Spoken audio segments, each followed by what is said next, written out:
Masakit na pagpaparaya. Ang pagkabuhay mo yamang natalastas, tuntunin mo naman ngayong kausap. Ako ang Aladdin ng Persyang syudad, anak ng balitang Sultang Ali Adab. Sa pagpatis na mapait na luha, ang pagkabuhay ko'y sukat mahalta. Ayam ako, bakit? Ay fleredang tuwa, katutoy bayaang ako'y mapayapa. Magsama na kitang sa luway inisadlas, lamang pinagsa ng masamang palad. Sa gubat na ito'y hintayin ang wakas ng pagkabuhay bang nalipas ang hirap.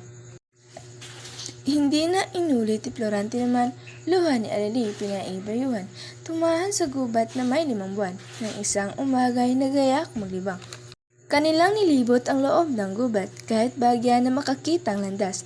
Dito sinalita ni Alading hayag ang kanyang buhay na kahabag-habag. Aniyay, sa madlang gerang digmaan di ako naghirap sa pakikiglaban para nang bakahin ang pusong matibay ni Fleredang irog na tinatangisan. Kung nakikiumpok sa madlang prinsesa si Danayay sa gitna ng maraming ipa, kaya tawagin si Rey ng Persya, isa sa horeks ng mga propeta.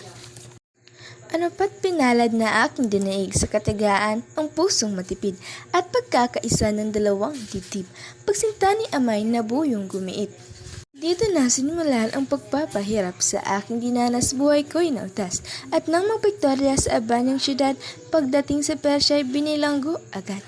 At ang ibinuhat na kasalanan ko, di pa utos niya iniwan ako po.